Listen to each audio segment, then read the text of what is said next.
Assalamualaikum warahmatullahi wabarakatuh. Bismillah, alhamdulillah. Wassalatu wassalamu ala rasulillah wa ala alihi wa sahbihi wa mawalah wa ba'dah. Kita akan baca kitab Durusul Asas fi Nahwi, pelajaran dasar dalam ilmu nahwu, yang kitab ini disusun oleh Al-Habib Al-Alamah Umar bin Muhammad bin Salim bin Hafid Al-Alawi Al-Husaini. Ini kitab dasar tentang ilmu nahwu bagi pemula, orang yang ingin belajar ilmu nahwu. Bismillahirrahmanirrahim. Ad-darsul awwalu. Pelajaran yang pertama, al-kalamu, menjelaskan tentang kalam. Al-kalamu fil lughati ma afada.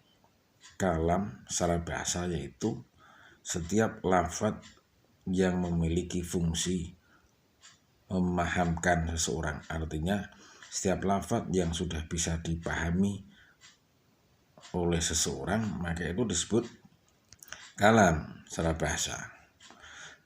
Wa inda ahli nahwi al-kalamu huwa al-lafzu al-murakkabu al-mufidu bil wad'i.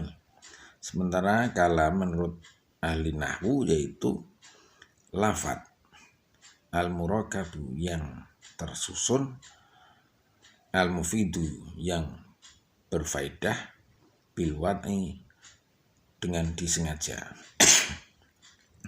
Wa kullu ma jama'a hadil arba'at al-quyuda al-lafzu wa tarkibu wal ifadah wal wad'u fa huwa kalamun. Maka setiap kalimat yang di dalamnya terkumpul 4 unsur batasan ini, yaitu lafaz, kemudian tersusun itu ya terdiri dari beberapa kalimat. Walifadatu, memberi faidah, artinya sudah bisa dipahami maknanya oleh mutakalim, orang yang berbicara maupun orang yang mendengar. Yang keempat, wal wad'u, kalimat atau lafaz yang diucapkan ini disengaja, maka hal itu disebut sebagai kalam.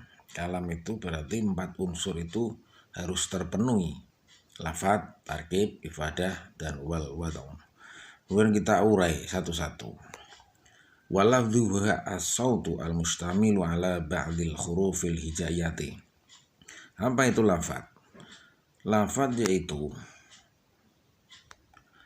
as-sautu, ya, as-sautu, suara, al-mustamilu, yang di dalamnya terkandung, memuat, terdiri, terdapat, ala ba'dil hurufil hijaiyati, beberapa bagian huruf hijaiyah.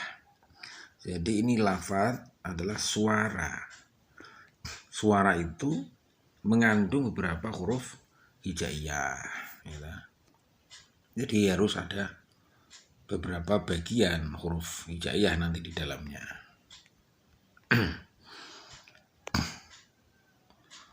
Kemudian fakharaja bisauti ma laisa bisautin, dikecualikan dari suara, yaitu apa? Ma laisa bisautin, sesuatu yang bukan suara, gitu. Dikecualikan dari suara huruf hijaiyah, gitu. Adalah apa? Sesuatu yang bukan merupakan suara, bukan suara. Kal isyarati, seperti isyarat. Isyarat, ketika ada orang berbicara dengan bahasa isyarat itu kan bisa memberi pemahaman, tapi isyarat ini bukan suara. Wal kitabatu, tulisan. Tulisan ini meskipun terdiri dari rangkaian huruf-huruf hijaiyah, tapi bukan saut, bukan suara. Falatu sama kalaman, maka hal ini tidak disebut sebagai kalam. Isyarat, kitabah tidak termasuk kalam, karena kalam itu harus berupa saut, suara.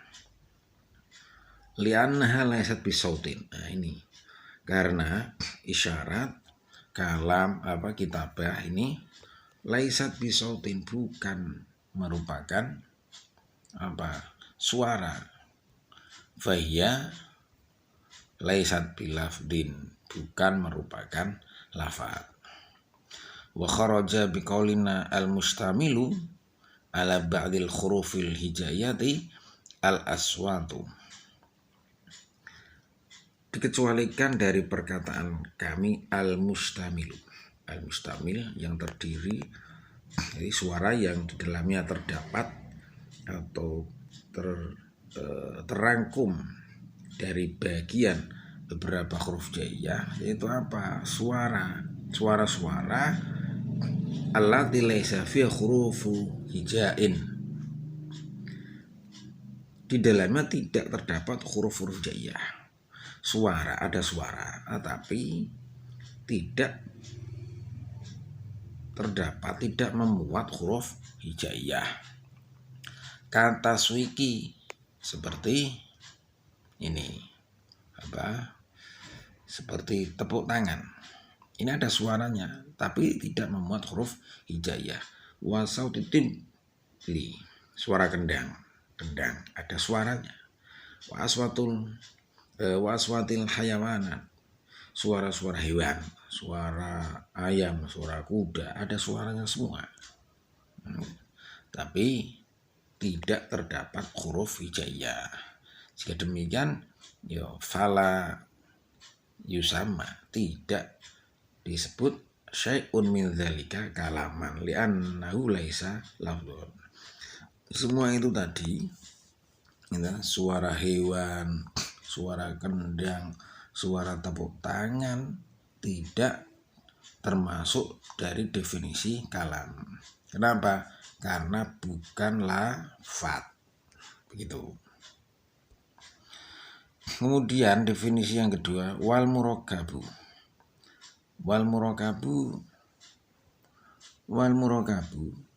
ma tarokaba min kalimataini fa'aksaro, yaitu lafaz tersusun dari 2 kalimat atau lebih, terdiri dari 2 kalimat atau lebih, itu artinya tersusun.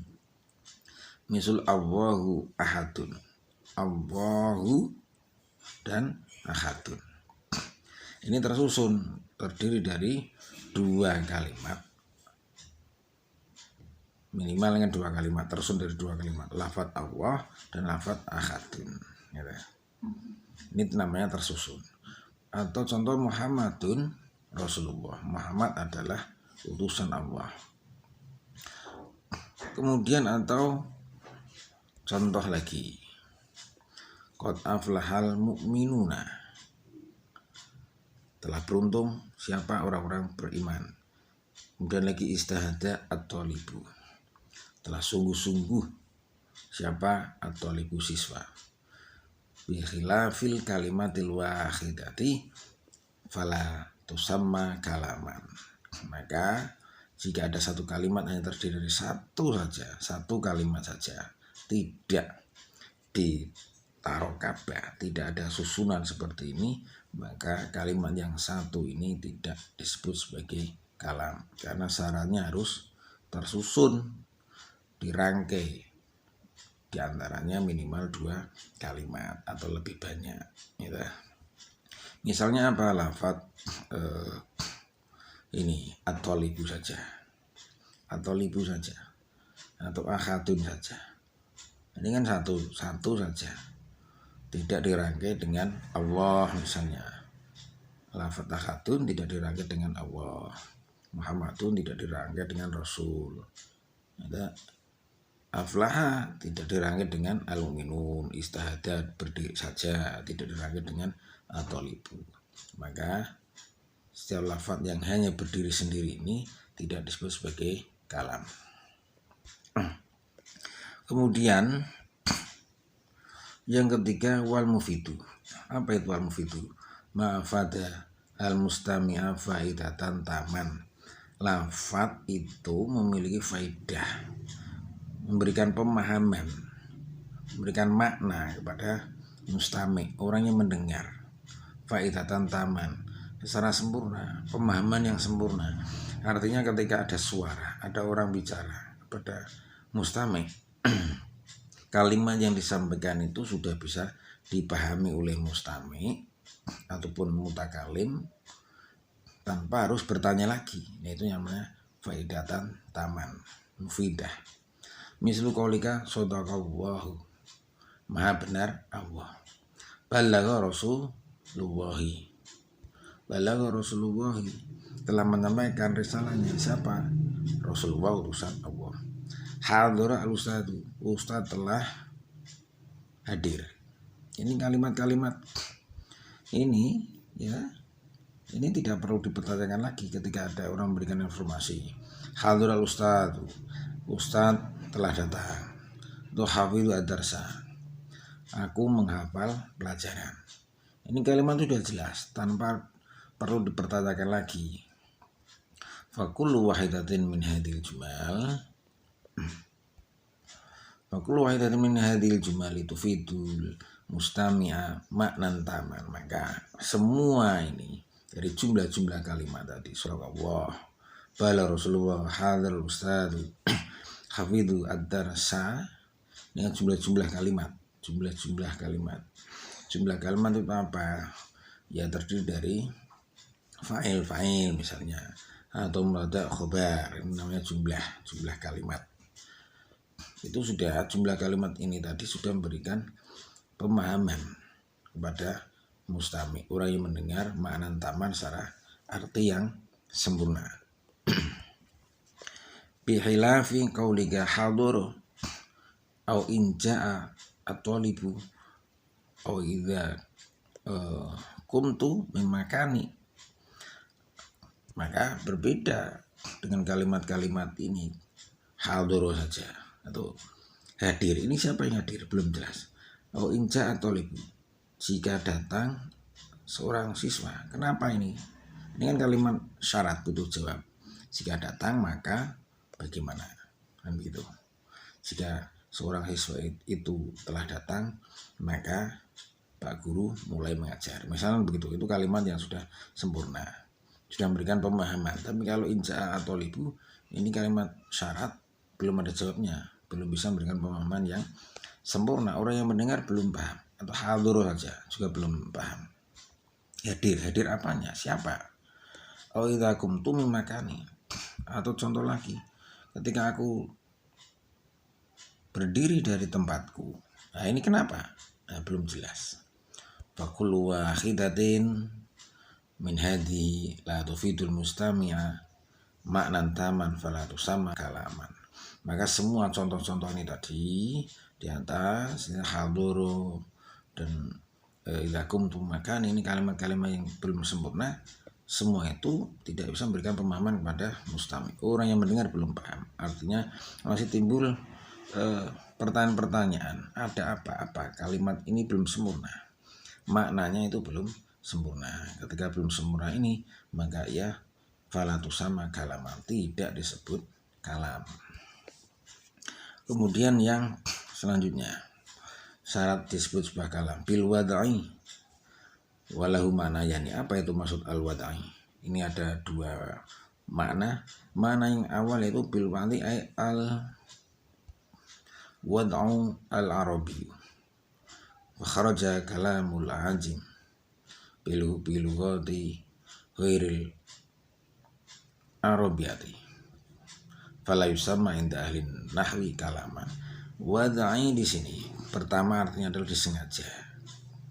Kalimat itu disengaja dan dalam bentuk bahasa Arab. Nah, ketika di awal ini adalah tulisannya harus bahasa Arab yang disampaikan.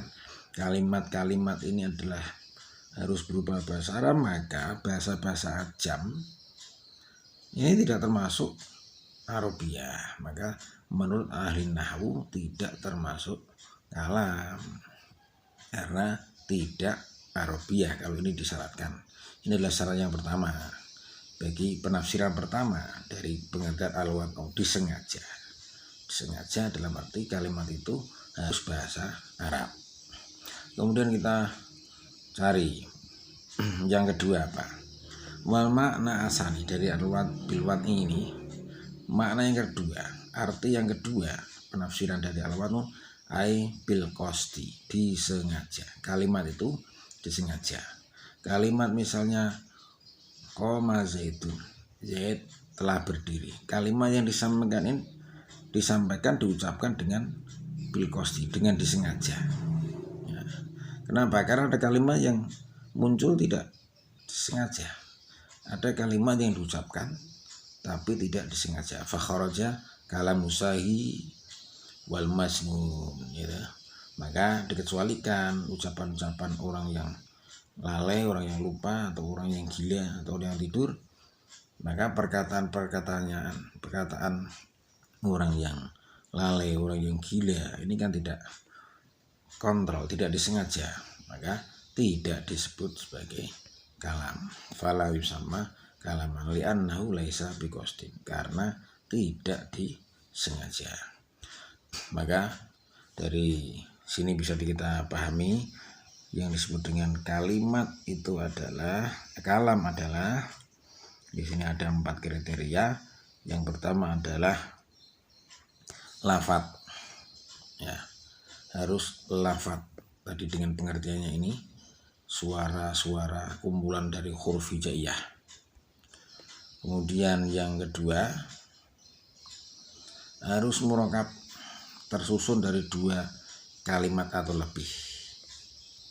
Yang ketiga mufid, itu memberikan faedah kepada mustami', artinya mustami' sudah paham tanpa dijelaskan lagi. Yang keempat yaitu bilwad'i, kalimat itu disengaja, diucapkan oleh orang yang sadar dan disengaja, ya. Maka inilah 4 kriteria ketika ada kalimat-kalimat yang seperti dicontohkan tadi, misalnya koma zaitun, ya, seperti koma zaitun, maka itu disebut sebagai kalam. Kenapa? Karena koma zaitun, ya, koma zaitun ini satu, ini adalah lafadz, jelas lafadz. Kemudian terdiri dari murokab itu tersusun dari minimal 2 kalimat. Ini kalimat koma, lafadz koma dan zaitun, jumlah fi'il dan fa'il. Ini namanya tersusun, termurokab. Mufid, al-mufid, orang yang mendengar perkataan ini koma zaitun, ini sudah paham bahwa ini ingin memberikan kabar Zaid sedang berdiri. Dan keempat, al-wad'u, kalimat ini disengaja, gitu. Ini untuk latihan yang bawah. Silakan, mungkin kalau mau buat latihan, pertama ma huwal kalamu fil lughil arabiyyah, ma huwal kalamu fil lughah wa inda alinu nahwi, apa pengertian kalam secara bahasa dan menurut ahli nahwu. Yang kedua ma wa'alahu, apa itu pengertian dari lafadz. Yang ketiga limadza la tusamma al-isyaratu wal kitabatu kalaman, kenapa isyarat dan tulisan tidak disebut sebagai kalam. Yang keempat limadza la yusamma sawtu tabli wal hayawanat kalaman, kenapa suara-suara kendang dan suara hewan tidak disebut sebagai kalam, ya. Yang kelima ma huwal murokab, apa itu yang disebut dengan murokab, berikan contohnya. Kemudian yang keenam ma huwal mufid wa ma misaluhu, apa itu pengertian mufid dan apa contohnya. Yang ketujuh ma misalu ghairil mufid, apa itu contoh-contoh tidak mufid. Yang kedelapan ma makna bil wad'i, apa itu pengertian dari disengaja. Yang ke-9 hati salah satu amsilatil kalam, buatkan 3 contoh sebuah kalam. Nah, contoh-contoh kalimat yang disebut sebagai kalam, artinya harus memenuhi unsur itu tadi. Yang ke-10 ma misalu ma laisa biladin, berikan apa contoh sebuah lafadz, sebuah suara tapi tidak lafaz. Yang ke-11 ma misal lafzi ghairul murakkab. Berikan contoh atau jelaskan apa itu contoh lafaz yang tidak tersusun. Yang ke-12 ma misal lafzil murakkab ghairul mufid. Sebutkan, jelaskan, berikan contohnya lafaz yang tersusun tapi belum memberikan faedah. Demikian, semoga manfaat. Nanti kalau bisa dikerjakan secara mandiri, nanti kita cocokkan dan kita lanjutkan nanti besok untuk pelajaran yang kedua. Demikian, semoga manfaat. Assalamualaikum warahmatullahi wabarakatuh.